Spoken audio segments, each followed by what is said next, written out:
Blog Talk Radio.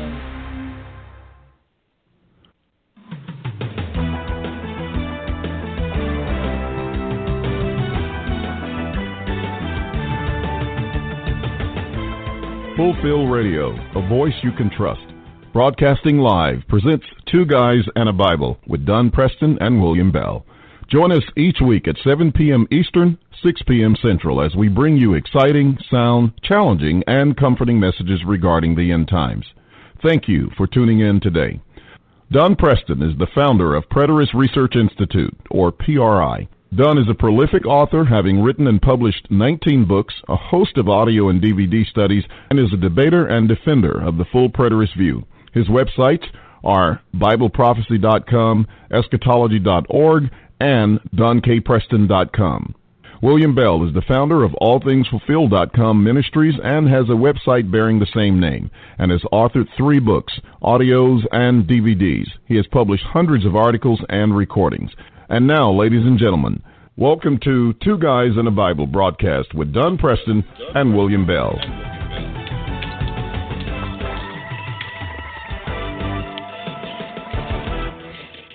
Good evening, ladies and gentlemen. Welcome to Two Guys and a Bible right here on Fulfill Radio, a voice you can trust. I'm William Bell, your co-host along with Don Preston, and today we have an exciting series of studies that we are going to begin, and of course the illustrious Don Preston will be leading that study as usual, which I am so grateful to announce.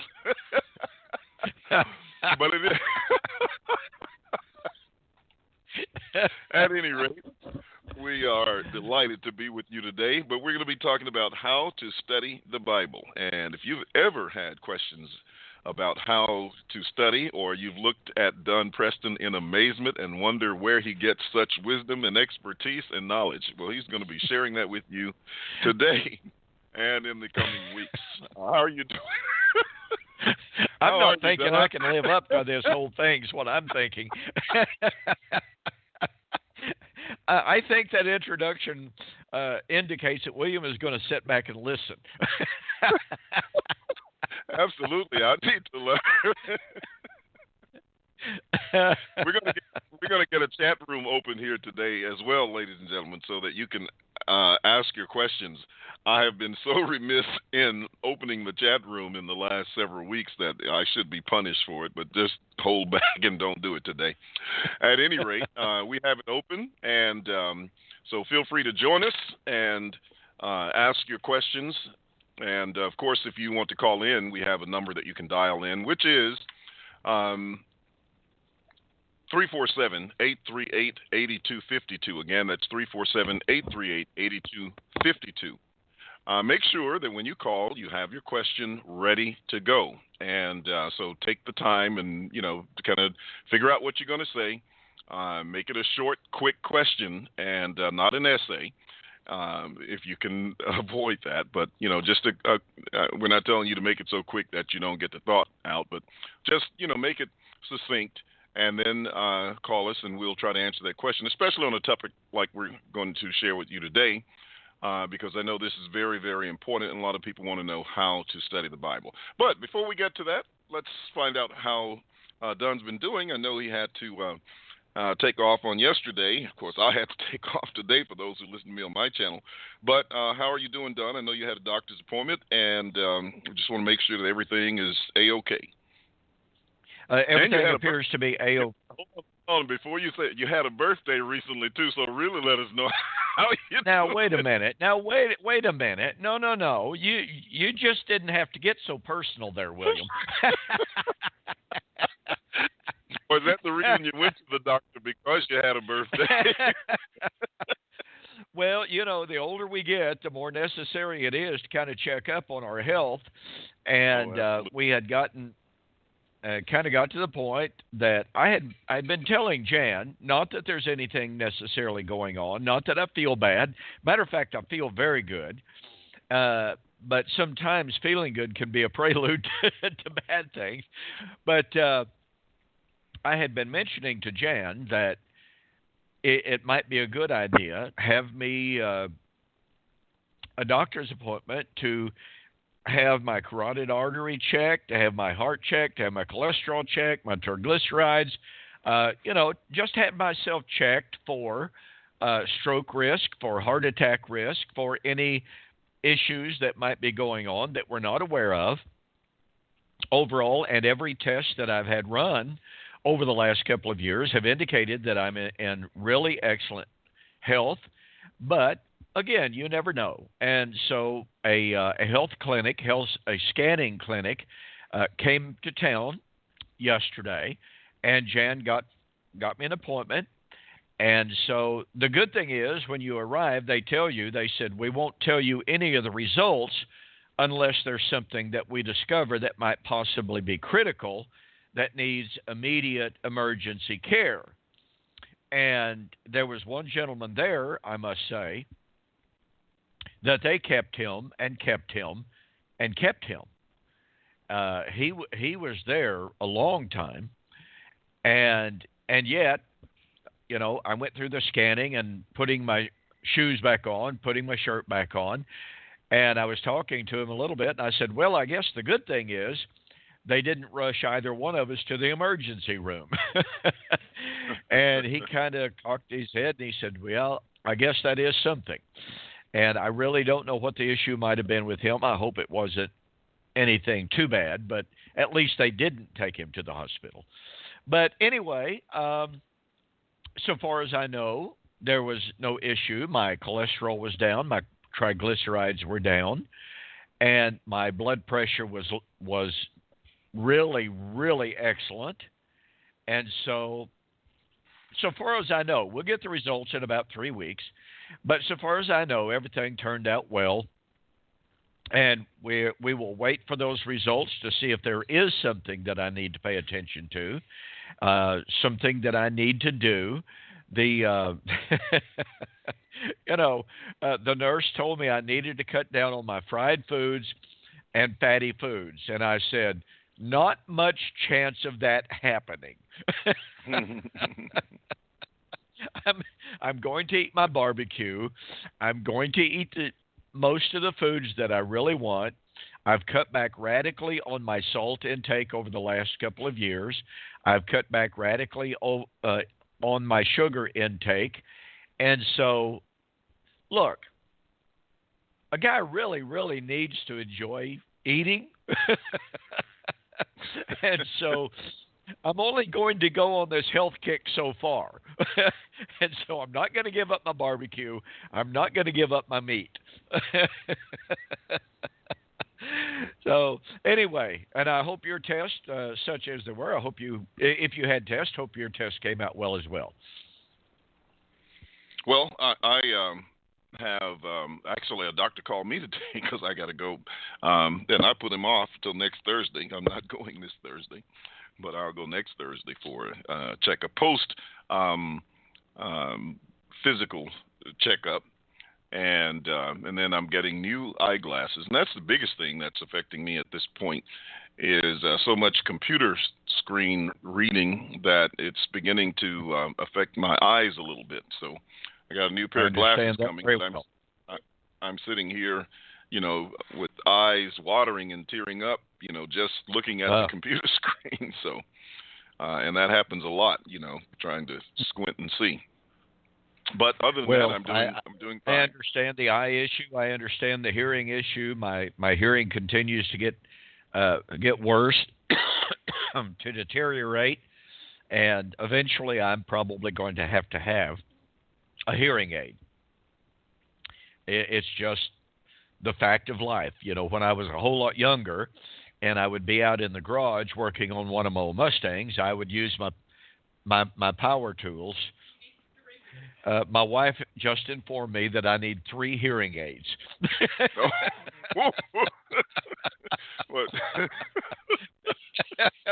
I'm not quite sure how that works.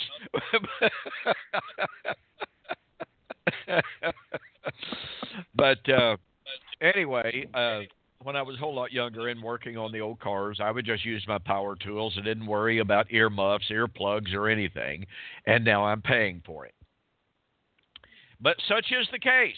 We press on, and as I said, I actually feel really good. I don't have any other than my shoulders and some normal what I call wear and tear pains. Then I really don't have anything at all to complain about. Well, that's good. I hope that I think my ears are in fairly decent shape, but I did stand in front of a lot of loud amplifiers and drums back in my youth, which could have some residual effect. It certainly will have. Yeah, we don't think about that when we're young. We just kind of go around about our way, and then we discover in our older age, it's like, wow, what's happening to me now? And the doctors say, well, did you do this or did you do that? And we say, well, yes. Well, that's what's happening to you now. So we just have to press on. But William, you said that we have the beginning of a really exciting study, and that is exactly true. I am absolutely amazed at times as we get on Facebook, and we interact with people from all different backgrounds, all different persuasions, that we encounter what can only be classified, and I want to be as kind as possible. I'm not trying to be harsh. I'm not trying to be overly critical. But from an analytical, from a logical perspective, you read and you encounter some of the most strange views about what the Bible supposedly teaches. And these people are asserting these things as if they are undeniable facts, undeniable biblical doctrines. And you very soon realize these people don't even know what the word exegesis means. They have no grasp of the basic rules of hermeneutic. And just recently, just this last week, on one Facebook page, and I have since basically bowed out of that page because of the hostility, the absolute unchristian, hateful, mean-spirited attitudes on the part of the posters that were there. Men who don't even want to discuss Bible. They just want to call names, impugn integrity, call you a heretic, false teacher, etc., etc., and they absolutely refuse to talk Bible. Absolutely refuse. And all the while saying that they have already proven you wrong when they haven't even made any points other than making some bold assertions. But nonetheless,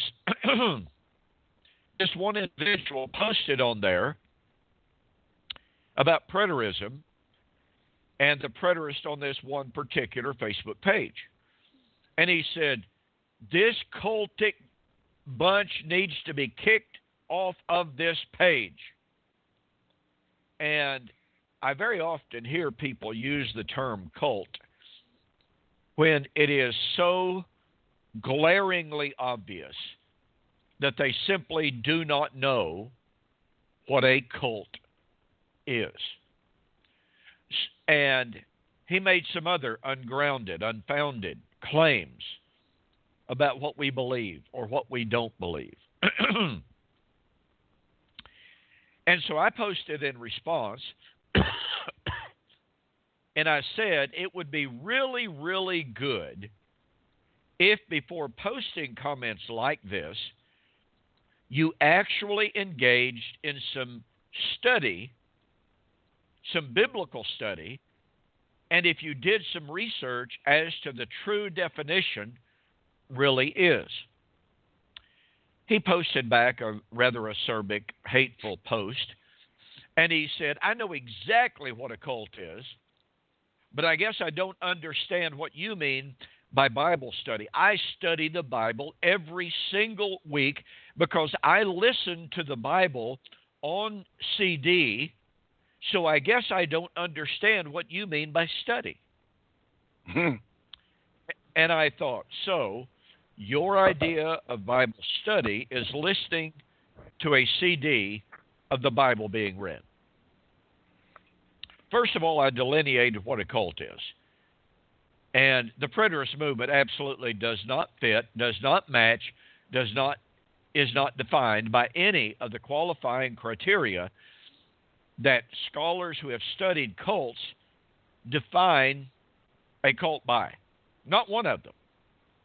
But number two, I said, since you have asked what a cult is, since you have asked me to define Bible study, let me share a few thoughts. And I said, genuine Bible study is asking the basic rules of hermeneutic. Who, what, when, where, why, and how. And we'll get into all of these rules of hermeneutic as we explore and develop and discuss how to understand the Bible in our study here. But I said, in addition to that, when you approach a text, let me ask you, since you said you study the Bible, do you do linguistic studies, for instance, of the Greek words that are involved in the text that you claim to be studying? Pardon me. Secondly, do you do any study of the historical, that is to say, the political, the social, the economic, the religious context in which that book was written? And so I just delineated some of the basic rules of real, honest study. And his response was, I did not ask for all of that. So here is a guy who claims and thinks and believes that Bible study amounts to nothing more than listening to the Bible being read on CD or whatever, and he reads or he listens to the entire Bible twice a month. Well, as I told him, you're to be commended for listening. That's fine. That's good. It's wonderful. But it's not Bible study. And his resentment toward me for pointing out what true Bible study is grew more and more and more as I continued to interact on that Facebook page until, like I said, I finally got to the point where I was just completely turned off by the hateful, and I mean hate-filled, caustic, unchristian attitudes that were on that Facebook page. And so finally, like I said, I made one post, and this will basically be my last post on this page. I have no further interest in this kind of exchange in which no one is willing to even discuss the Bible. All you want to do is to engage in character assassination. So I've basically bowed out. But the problem that was manifested by this one gentleman was illustrated by another guy who said that he could prove preterism false by asking one simple question. And he posed his question to me, Don Preston, do people still die today? And I was just, when I read the question, I thought, it is so exasperating, frustrating, and discouraging. And by the way, every one of those individuals that were so hateful, caustic, and ugly, claiming to know the truth, claiming to be able to refute covenant eschatology, they were all members of the churches of Christ. And I know you're probably really surprised at that, William. I am. I mean, it's just so sad. It's really, really sad. But this one individual, he posted that question, Preston, do people still die today? Does anyone still die? And I ignored the question for perhaps a day. And so he posted back and said something to the effect, I told you I have completely destroyed the preterist view because Preston refuses to answer this simple question. I had already posted to him and said, if you want to engage in a Bible discussion, make a biblical argument from a biblical text with biblical exegesis, and let's engage. And this was his response. Do people still die today? So he boasted that he had completely refuted preterism. I posted back, finally, in response, and I said, I challenge you to make a biblical argument based on a biblical text based upon actual exegesis. You posted a question having no connection with any biblical text. You offered not one single bit of biblical argumentation, and then you claim that you had defeated the preterist movement. And I said that shows nothing but arrogance and pride, and how superficial your position truly is. So then he posted back, and folks, believe me, all of this is directly related to the topic that we're discussing, how to understand the Bible. This individual cut and pasted from Strong's Unabridged Concordance about the definition of death, thanatos.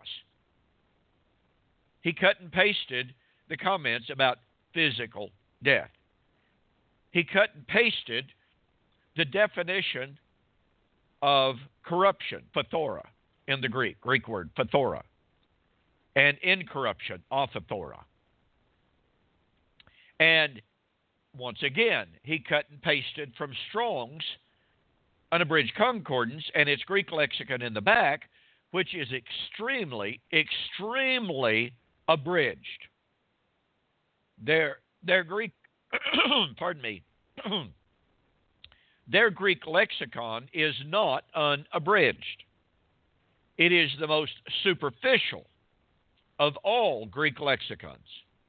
And it is recognized by scholars who know anything at all about the Greek as being totally insufficient for any kind of in-depth, comprehensive, Bible study. And so this was the depth of this individual's Bible argumentation. He used a source that no Greek scholar would recognize as comprehensive. No Greek scholar would recognize as definitive and authoritative, and said that was it. Pardon me. And this kind of superficial, and I will even say artificial, naive, unscholarly approach to Bible study is what we witness in so many people. And we find it when people use the expression, the Bible says what it means, and it means what it says. Well, folks, I know that sounds really good, but there are so many presuppositions lying behind that statement that are being taken for granted without any testing, without any trial, without any real examination.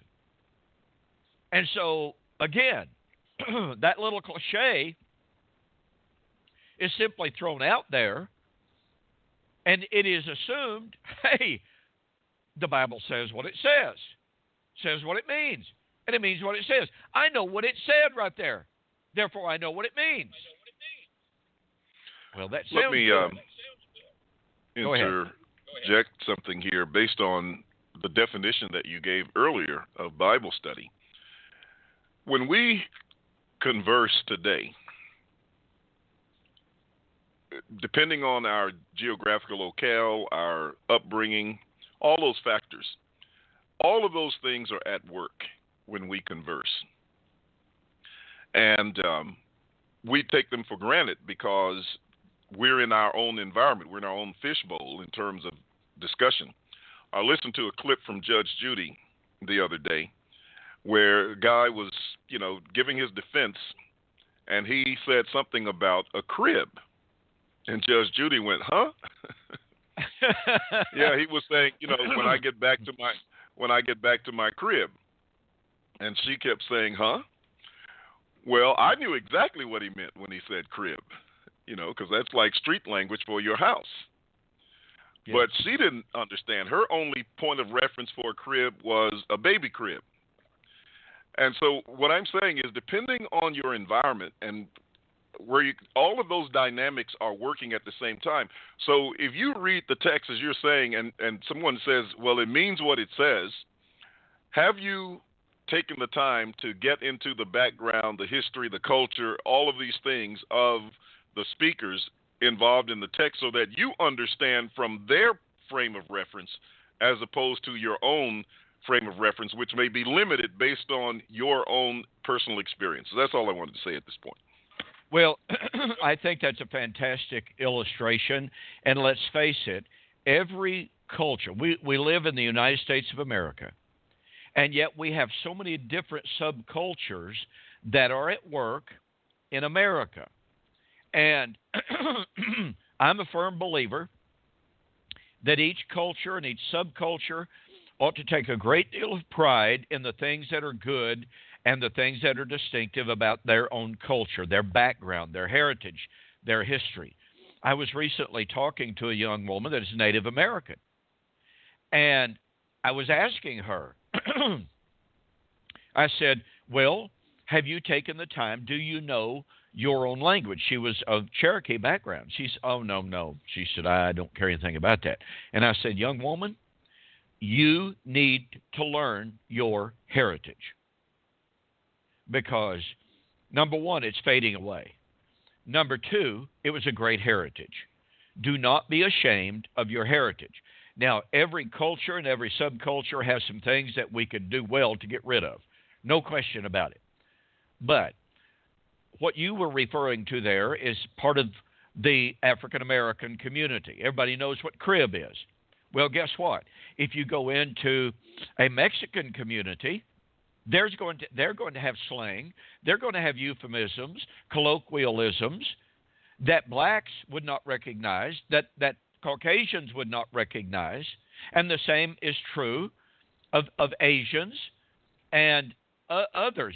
If you go to Chinatown in San Francisco, I will guarantee you will hear words, terms, and phrases being used there that are not used on Main Street of America in the white, Caucasian culture. They're just not used. And so the point that you're making there is so absolutely critical. Well, let's extrapolate that. If we were to have a time machine and to be transported to the streets of Jerusalem 2,000 years ago, what kind of presumption is it to just automatically assume we would know exactly what they were talking about when they talked about whatever it was they were talking about? We automatically assume that their slang is our slang. Their euphemisms are our euphemisms. Their political talk is the same as our political talk. Now, if you were to transport a good, faithful Jew into America, like we for our recent political campaign, and you were to have a first-century Jew to listen to the political discussions going on, well, the part of the elephant has swept into power and destroyed the party of the donkey. Would that first century Jew have a clue in the world what you were talking about? Elephants? Donkeys? He knows what a donkey is. He knows what an elephant is. But what in the world? By the way, what is a democratic election? What are you talking about? Elections. I mean, this kind of stuff would be so foreign to a first century Jew. So it is absolutely critical that we not be naive when we approach the Bible. I have people tell me all the time, well, you know, I am convinced that the Bible is a really simple book.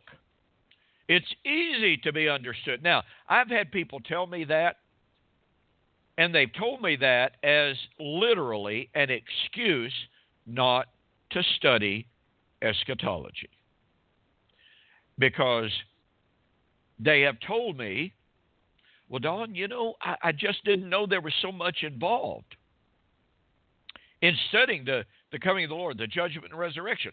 I didn't know it was all those places in the Old Testament. I didn't know it was everywhere in the New Testament. But you know, Don, I'm just really convinced. I'm just really, really convinced that the gospel is really super simple and that we don't really have to know all that stuff. Well, it's nothing but a cop-out. Excuse me for being blunt, but it's nothing but a cop-out.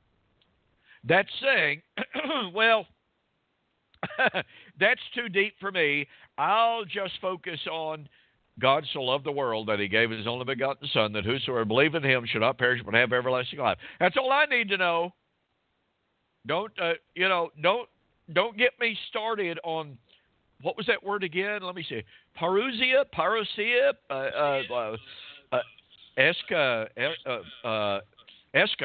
eschatology? I don't even know what that is, much less understand it. And so people are very, very often literally afraid to do Bible study. I remember very well David Curtis at the Berean Bible Church lectureship 2 years ago, I believe it was. And David Curtis gave an absolutely marvelous discussion. And I guess it was 2 years ago at our Preterist Pilgrim Weekend, he also made some comments about Bible study.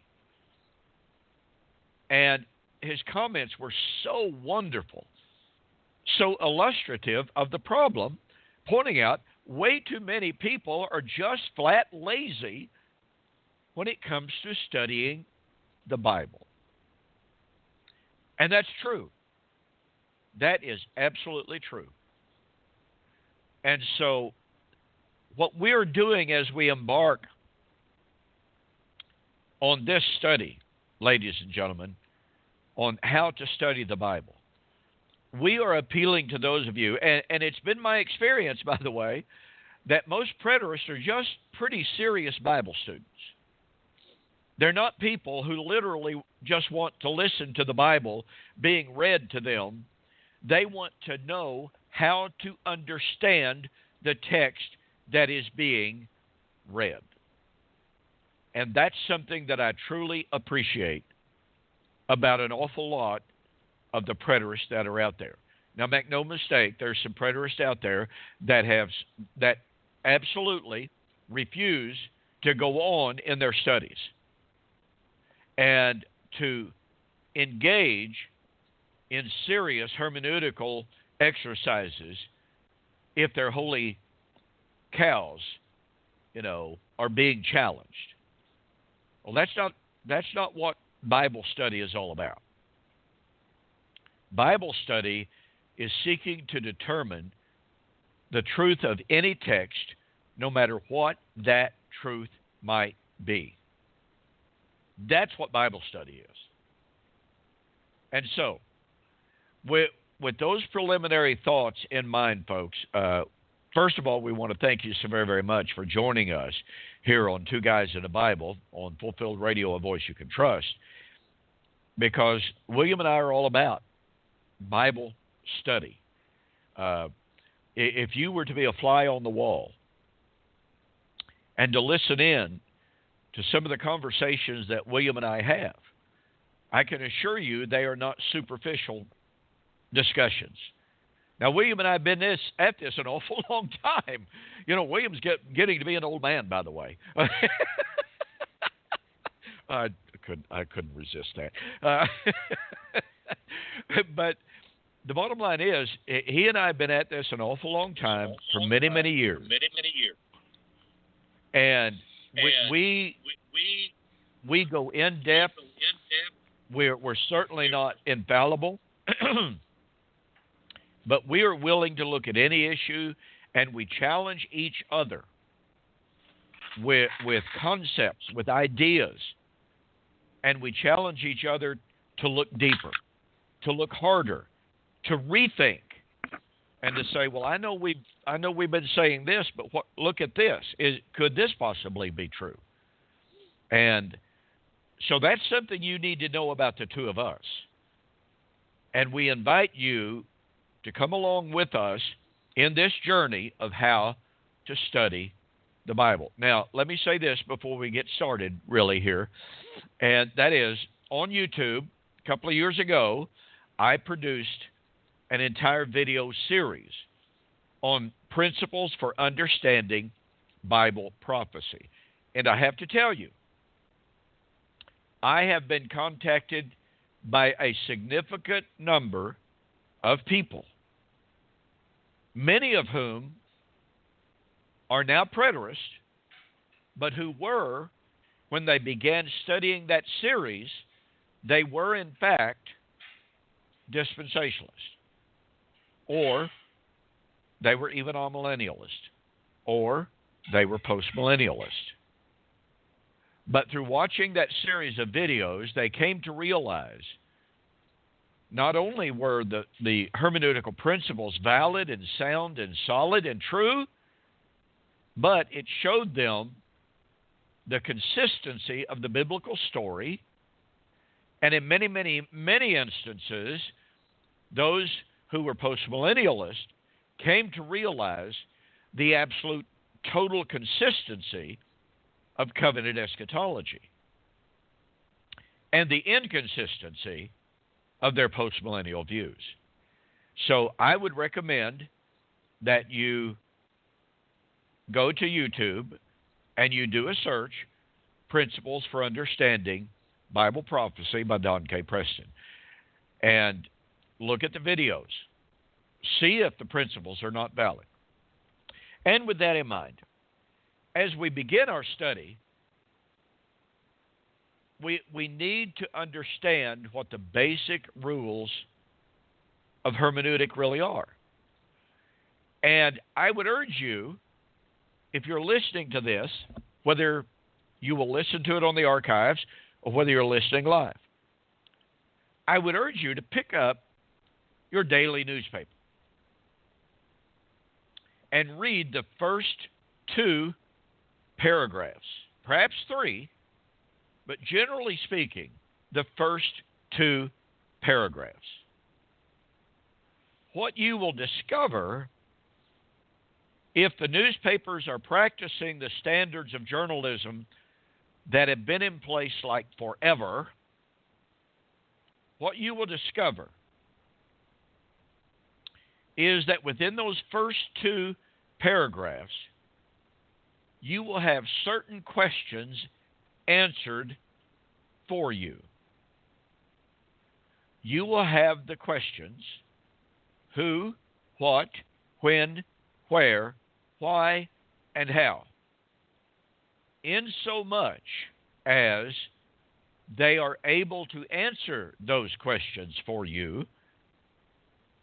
That journalist, the author of that article, will delineate for the reader these or the answers to those questions for us. Who is it talking about? What does it say? When did the events take place? Where did they take place? Why did they take place? How did they take place? I'm telling you, folks, just read your newspaper and see if that's not true. Now, we will develop these very basic rules of hermeneutic as we proceed.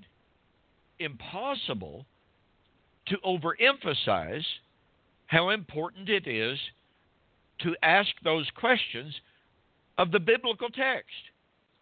Now, let me ask you a question, folks. I hope that you will ask yourself this question very seriously. Why is it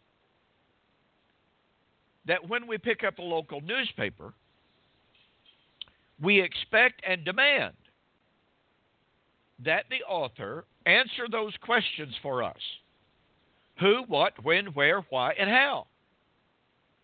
But we pick up the Bible, and because the Bible is the book of God, we think we can ignore the basic rules of hermeneutic and know exactly what it says, exactly what it means, without asking a single hermeneutical question.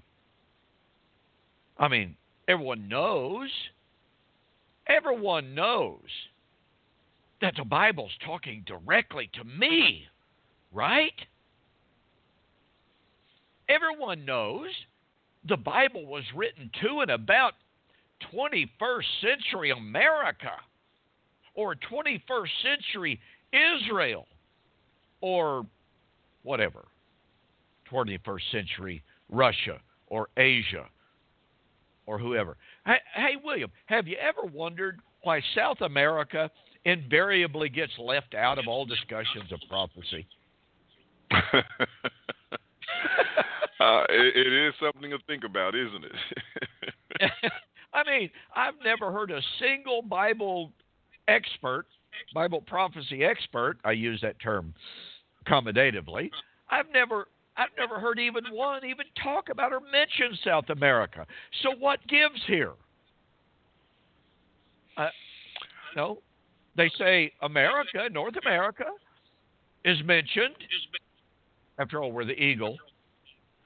But they never talk about, let's see, where is it you're due to go, William? Paraguay? Is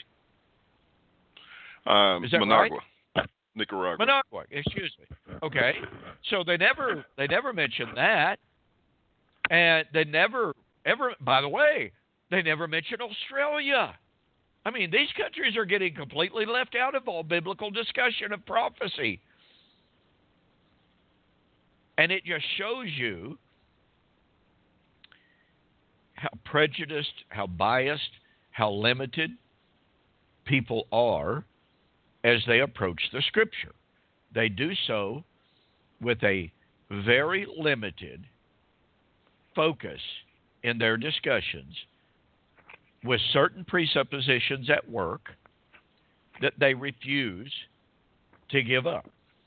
I mean, one of the reasons why it's believed that America must be mentioned in Bible prophecy is because of America's relationship with Israel, or her failure to honor Israel as she should. I mean, how many times have we heard Jack Van Impe say, how many times have we heard John Hagee say, if America does not support Israel unconditionally, America will be condemned, will be judged.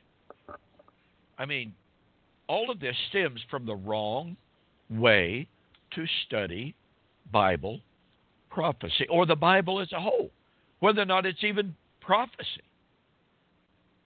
And this is such a sad state. You know, when people can come up with such aberrant ideas that Adam and Eve did not die physically as a result of the curse, and they did not die spiritually as a result of the curse,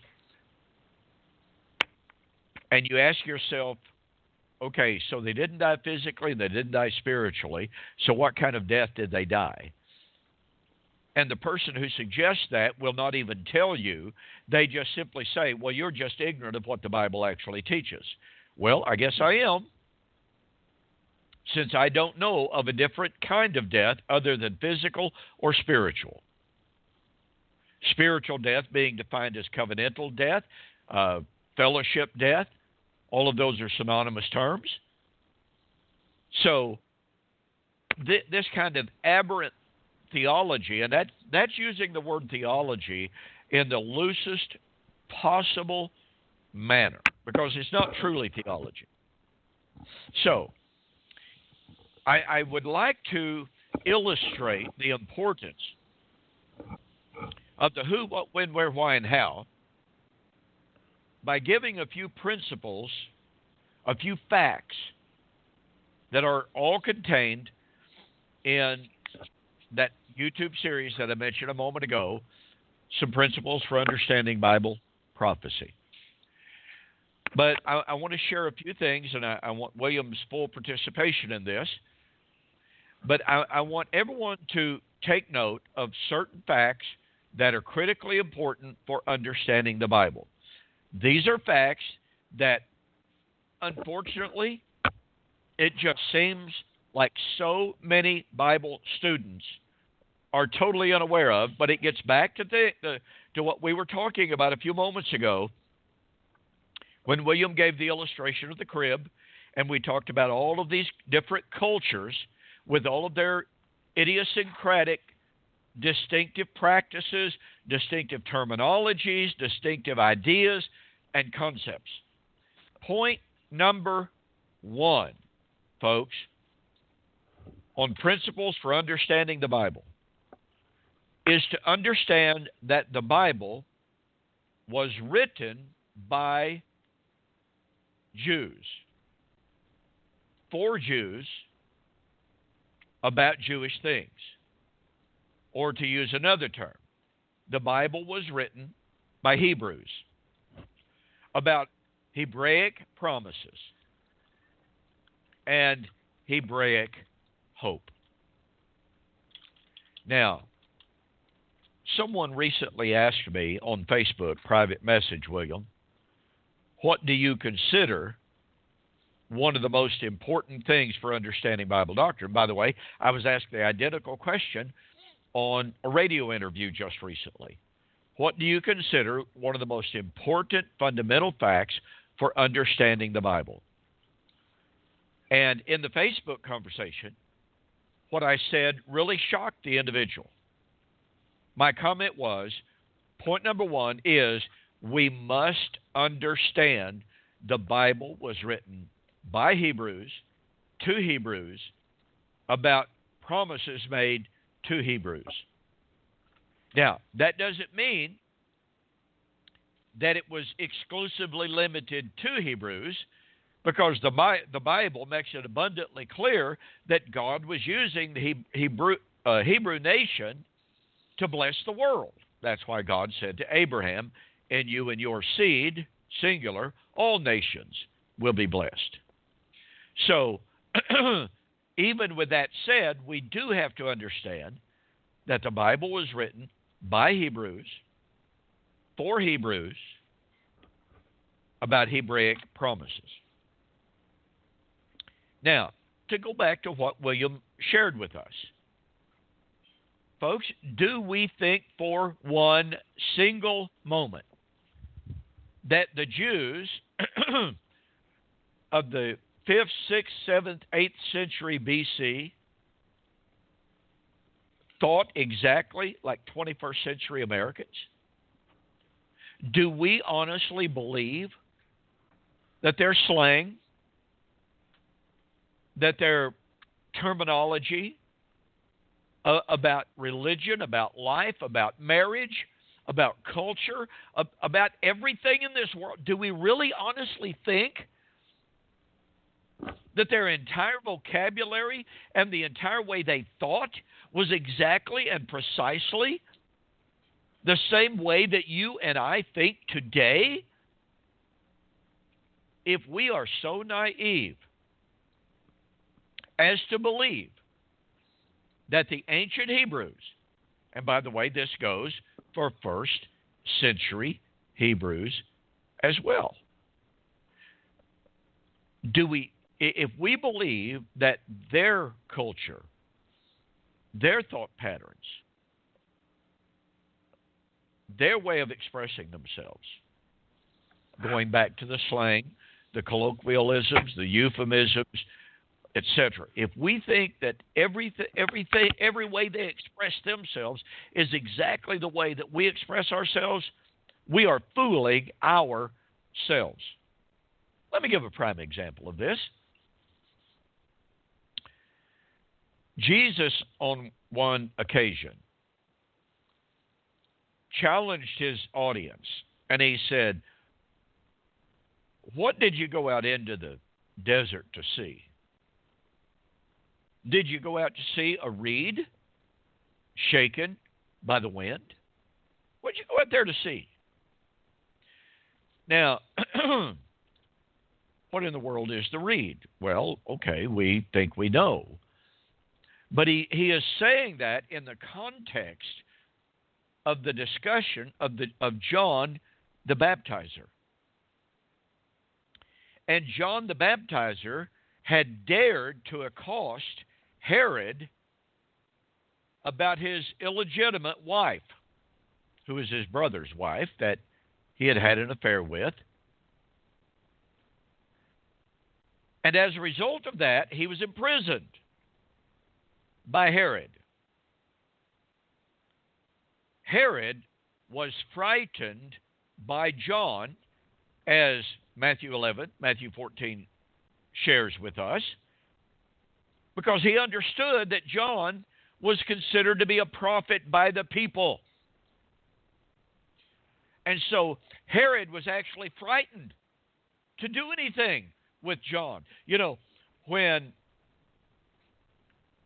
he was given the opportunity, and I just went completely, totally blank on the name of the young woman that danced for him. Help me out, William. I'm blank now, too. Yeah, now you just went blank as well. Is this, what is that, Luke 6? Herodias. No.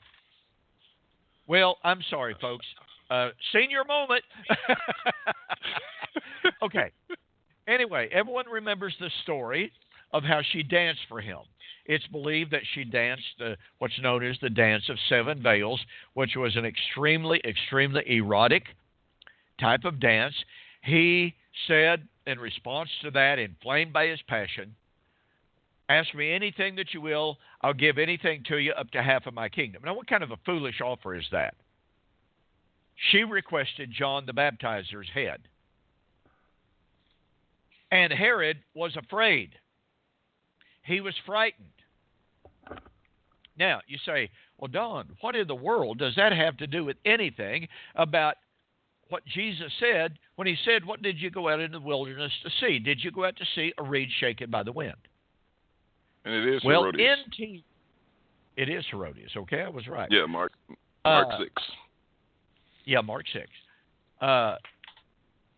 N.T. Wright, okay, who is one of the most premier historians of the time of Jesus alive in the world today, says that modern readers will miss the point of this. Herod had coins with a reed on it. That was his personal symbol, a reed. And here is Herod, frightened by John the Baptizer, who is out there in the wilderness preaching against Herod. Now, would you and I automatically know that Jesus might very well have been alluding to Herod and his fear of John the Baptizer, who was preaching out there in the wilderness, causing Herod to quake in his boots? Well, no. You and I, living right here in 21st century America, unless we were willing to do the research and the study of first century Hebraic culture of life in Israel in the first century, we would never, ever grasp the power of what Jesus was saying in that account. Now, to me, that makes Matthew 11, 14, Mark 6, that makes these passages come absolutely to life. But this illustrates that we have Jesus, who is a Hebrew, speaking to a Hebraic audience in a Hebraic culture about Hebraic issues of the day, the conflict between John the Baptizer and Herod.